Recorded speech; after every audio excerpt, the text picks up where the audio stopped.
as we talk about different things that are applied to the teeth that are at least staying there for a period of time, it gets me thinking about glycerin in toothpaste.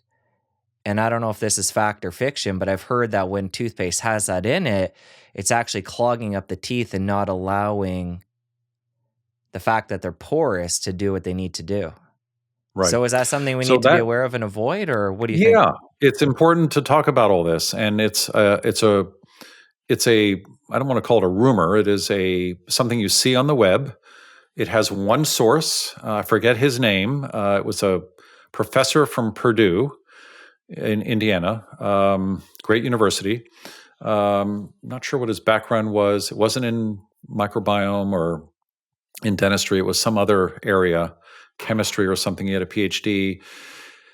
And he kind of on the side said some interesting things about oral health. Some of it was correct. Some of it was correct. It was before knowledge of the oral microbiome. He had good instincts, but then he talked about glycerin interfering and acting as a shield and preventing again, he was all about removing plaque 100%, which is not what you want to do. You want biofilm. Biofilm is a good thing. Back then they were calling it plaque. And then it would get incorporated into the biofilm layer, I'm using the more current term, and would interfere with remineralization. He didn't quite say that, but it was bad for the teeth. It was a coating. And in fact, that's not true. We know this. I mean, glycerin is 100% immediately water soluble. It's used as a thickening agent in toothpaste. It was glycerol from vegetable oils in the early days. Now, of course, it's all synthetic. In some ways, that's better because they didn't use chemicals trying to distill it down from vegetables. But it's pretty harmless. If you can avoid it, I would say absolutely. Avoid it if you can, but I'm not too concerned about it.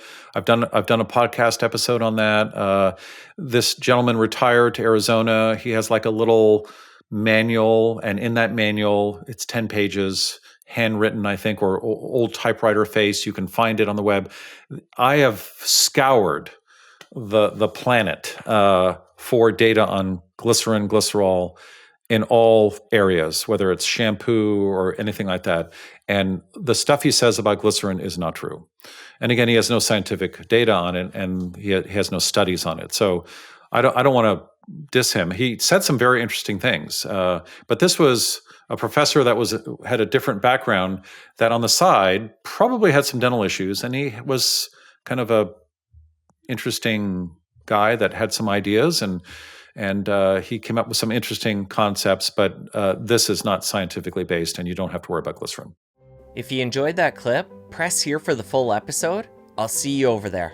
Most acidic drinks like kombucha and a lot of mineral waters, Perrier, for example, they're pretty low. Coffee, wine, iced tea, my favorite, those start off at a low pH. And if you're drinking a lot of that,